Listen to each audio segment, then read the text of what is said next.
My name is Sarah Thompson. I'm a 35-year-old single mother living with my 6-month-old son, Ethan. We reside in Grand Rapids, Michigan, where I work as an account manager at a local advertising agency. Ethan was born on a cold November night last year. After 36 hours of labor, he came into my life with a healthy cry. The moment I held his tiny hand, I knew I'd do anything for this child. I separated from Ethan's father, John, right after the birth. He said he wasn't ready to be a father and left us. Suddenly becoming a single mother, I was filled with anxiety and confusion. That's when my mother-in-law, Margaret, offered to help and moved in with us. She was 67 and had been living alone since her husband passed away. At first, I was grateful for her offer, but I also felt a bit uneasy. Margaret actively helped with Ethan's care even after I returned to work. Her presence was truly reassuring. For me, working from early morning to late at night, Margaret's help was indispensable. However, after a few months of living together, I began to feel uncomfortable. Margaret's childcare methods differed greatly from mine. For example, she insisted that you shouldn't pick up a baby immediately when it cries, and would sometimes ignore Ethan when he cried. Margaret also frequently interfered with my parenting methods. I often heard words like, "Young mothers these days spoil their children too much," and, "In our day, we raised kids more strictly." Her words sometimes hurt me, but being in a position of receiving help, I found it hard to object. Meanwhile, Ethan grew day by day. His first smile, his first roll over, and recently, he started making sounds that sounded like "Mama." Watching his growth was my greatest joy. One weekend night, I came home unusually early. As I entered the house, I heard Margaret's voice soothing Ethan in the living room. "Now, it's time to sleep. Grandma will put you to bed." I decided to wait quietly outside the room to observe for a moment. However, I didn't know then that this night would drastically change our lives. As I waited outside the living room, I watched Margaret's bedtime routine. Her voice was gentle, as if she had been caring for babies for years. But at that moment, a small doubt sprouted in my heart. Was Margaret really caring for Ethan with his best interests at heart? The next morning, as I was preparing to go to work, Margaret suddenly came into the kitchen.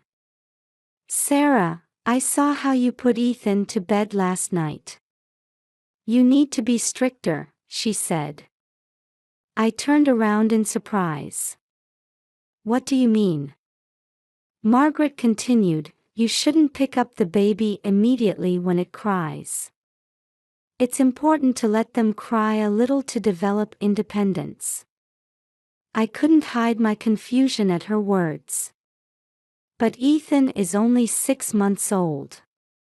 I think it's too early to demand independence from a baby." Following this conversation, Margaret's interference in childcare increased dramatically. She constantly negated my parenting methods and tried to impose her own ways. "You're breastfeeding too often, you're holding him too much, reading picture books is pointless at this age." I was bombarded with criticism almost daily. I gradually began to accumulate stress.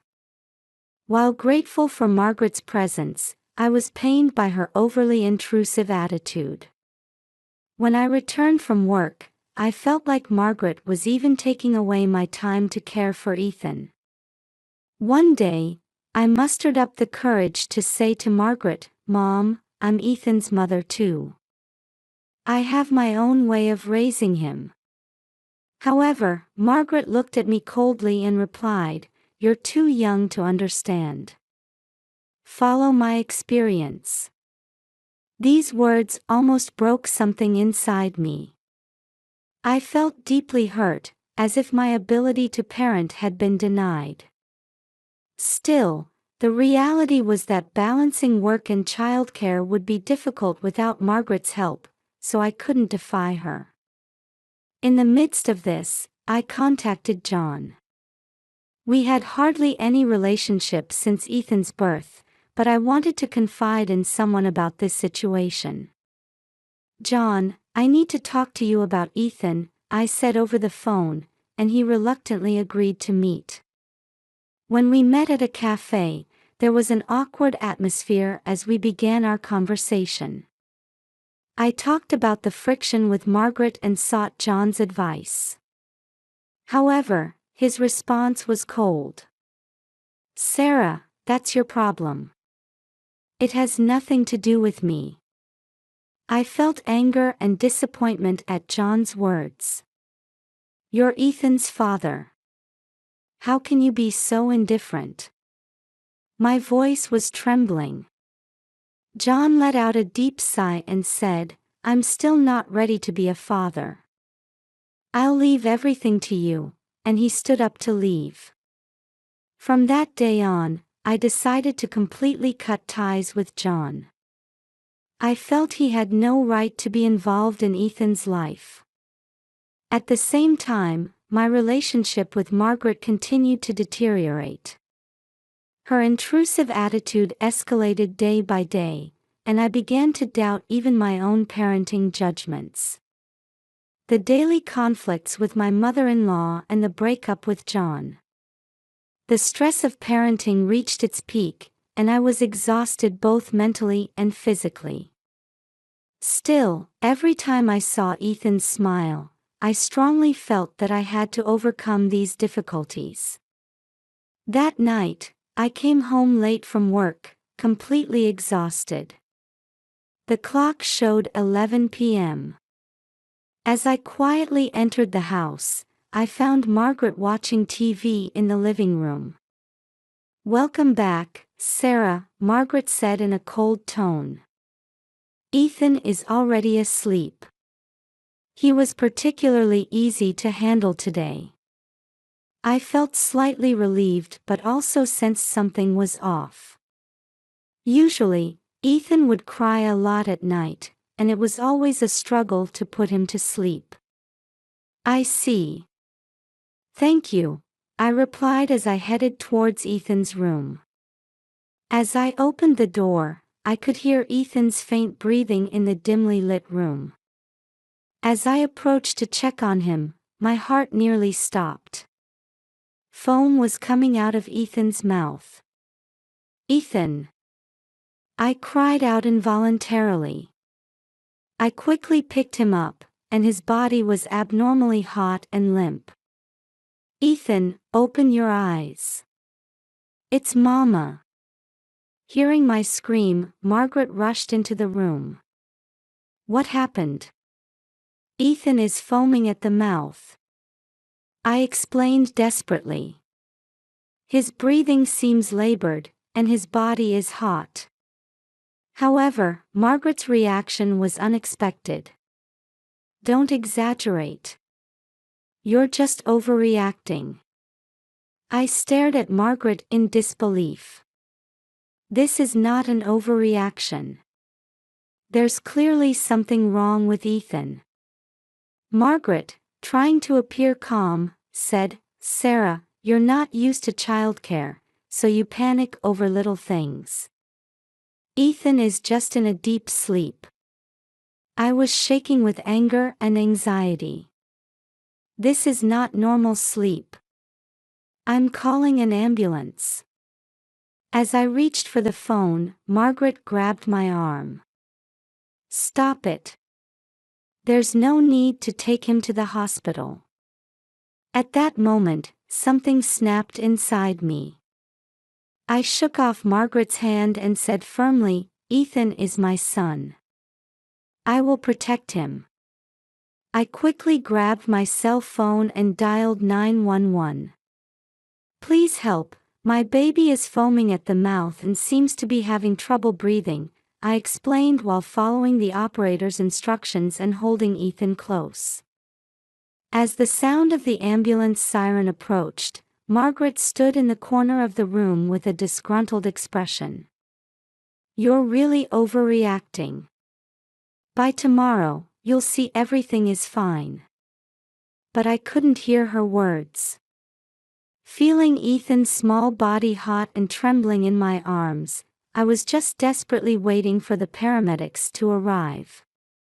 The paramedics arrived and quickly assessed Ethan's condition. "We need to transport him to the hospital immediately," they said, and I let out a sigh of relief. As I was about to get into the ambulance, Margaret called out, "I'll come with you." I replied without hesitation, "No, thank you. I'll be fine on my own." Margaret looked surprised, but I had no time to worry about her feelings. As the ambulance doors closed and we headed to the hospital with sirens blaring, I held Ethan's tiny hand tightly. "It's okay, Ethan. Mama's here," I whispered. "You're going to be all right." In the ambulance, I reflected on the recent events. Margaret's abnormal reaction, Ethan's unnatural state, and my own intuition. I had a feeling that something much bigger was lurking beneath the surface. When we arrived at the hospital, Ethan was immediately taken to the examination room. I waited in the waiting room, trembling with anxiety and fear, for the doctor's diagnosis. At this point, I still didn't know about the terrifying truth that was about to be revealed. In the hospital waiting room, I spent a long time praying for my son's safety. Eventually, Dr. Thompson appeared and called me into the examination room. "Mrs. Thompson, please have a seat," his expression was serious.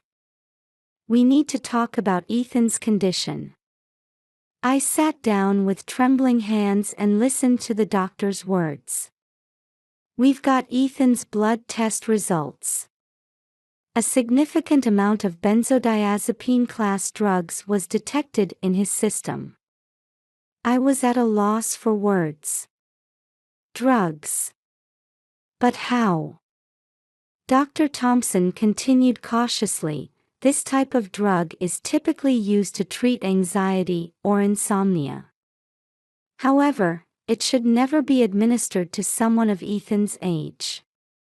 His symptoms are clearly due to an overdose." Various thoughts swirled in my head. I couldn't understand how Ethan could have ingested such drugs.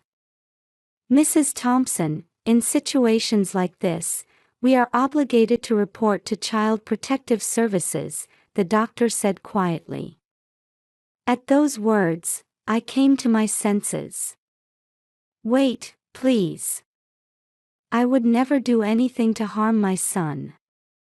There must be some explanation for this." Dr. Thompson looked at me with sympathetic eyes. "I understand. However, this is a serious situation. Ethan's safety must be our top priority." When I returned to the hospital room, my heart ached at the sight of Ethan receiving an IV drip. Looking at the tubes connected to his small body, I made a decision. I must uncover the truth behind this. When I got home, Margaret was already asleep. I quietly entered Ethan's room and started searching for any clues. Around the crib, in the toy box, inside the dresser, but I found nothing. Suddenly, my eyes turned to Margaret's room. It would be an invasion of her privacy, but for Ethan's safety, I had no choice. I quietly snuck into her room and my attention was drawn to the nightstand drawer. When I opened it, I found several bottles of pills inside. Checking the labels, I saw they were the benzodiazepine class drugs the doctor had mentioned. It can't be. I was speechless. The next morning, I decided to confront Margaret about the truth. "Mom, we need to talk about last night," I began nervously. Margaret responded with a composed expression. "What is it?" "Drugs were detected in Ethan's body. The same kind you have." Margaret's expression froze for a moment. But she quickly composed herself. "What are you talking about? What about my medication?" "Mom, please be honest. Did you give Ethan your pills?" Margaret suddenly became furious. "How dare you say such a thing? I would never hurt Ethan." This reaction only strengthened my suspicions. However, I still lacked decisive evidence. That afternoon, I contacted John. I explained the situation and asked for his cooperation. "Sarah, that's terrible. But what can I do?" John answered hesitantly. "John, you're Ethan's father. Let's uncover the truth together." After a long silence, John sighed. "All right. I'll help as much as I can." We made a plan. John would come to the house and distract Margaret while I thoroughly searched her room. On the day of our plan, John arrived as scheduled. Margaret was surprised by the sudden visit of her grandson's father but began entertaining him in the living room. Taking advantage of this opportunity, I snuck into Margaret's room. As I carefully searched through drawers and shelves, I found what appeared to be a diary. When I opened it, I found shocking content written inside. "Ethan's crying is too loud to sleep. Tried giving him a small dose of sleeping pills. It worked, so I'm relieved. Sarah doesn't listen to my advice. This child is being spoiled too much. I'll increase the dose a bit more." My hands were shaking. This was the decisive evidence. When I returned to the living room, John and Margaret were deep in conversation. I gave John a knowing look, and he nodded in understanding. "Margaret, we need to talk," I said with a trembling voice. Margaret looked puzzled. "What is it?" "I know everything. About you giving Ethan drugs." The color drained from Margaret's face. "What are you talking about?" I took out the diary. "This is the evidence." Margaret was at a loss for words and collapsed into a chair. John stood next to me with a shocked expression. "Why did you do this?" John asked. Margaret answered through tears, I just wanted to keep Ethan quiet. I thought Sarah's way of raising him was wrong." My chest felt like it was going to burst with anger and sadness. But at the same time, I felt relieved that the truth had come to light. "Margaret, you can't stay here anymore," I said firmly. John placed his hand on my shoulder and quietly said, "Sarah, I'll help too. To protect Ethan." At that moment, I saw a sign of reconciliation between John and me. We made a decision to fight together for Ethan's future. After Margaret's confession, the atmosphere in the room was tense. I took a deep breath and considered my next move. "Margaret, your actions are unforgivable. You put Ethan's life at risk," I said as calmly as I could. Margaret looked up, this time with eyes full of anger. "What do you know?" "I was thinking of Ethan's best interests." "That's not love," I interrupted. "Your actions are abuse." At those words, Margaret's expression contorted. "Abuse? Don't be ridiculous." She stood up and walked towards me. John tried to intervene, but I stopped him with my hand. This issue had to be resolved by me. "Margaret, I can't let you stay here anymore. I'm going to call the police," I announced with a shaking voice. At that moment, madness flickered in Margaret's eyes. "You don't understand anything," she screamed and suddenly lunged at me. John moved quickly to restrain Margaret. "Mom, stop it." Taking advantage of this, I pulled out my phone and called 911. "Please help. A family member has been giving drugs to my baby. She's becoming violent now." For the few minutes until the police arrived, the room was filled with an eerie tension. Margaret, still restrained by John, glared at me with hatred. When the police officers entered the house, I let out a sigh of relief. I explained the situation and submitted the diary as evidence.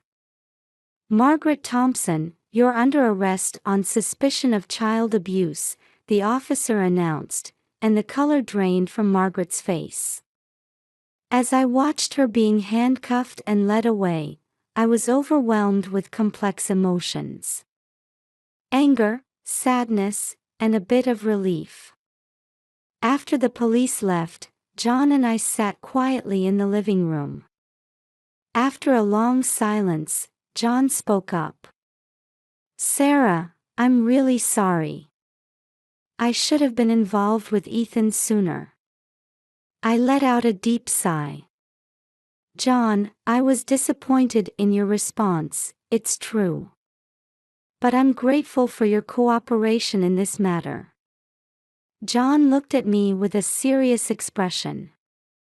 "From now on, I want to work together for Ethan's sake." Those words lit a small flame of hope in my heart. A few weeks later, Ethan fully recovered and returned home. Seeing his smile made me feel that all the difficulties we had overcome were worth it. True to his word, John became actively involved in parenting. It became a regular sight to see him taking Ethan to the park on weekends or reading picture books together. We're not a perfect family, but we're building a relationship where we respect each other and prioritize Ethan's happiness. One day, when Ethan called me Mama for the first time, tears welled up in my eyes. I was filled with gratitude for having overcome the hardships and made it this far. The future looks bright and full of hope. I believe we can surely give Ethan the best life possible. With this belief, I continue to move forward.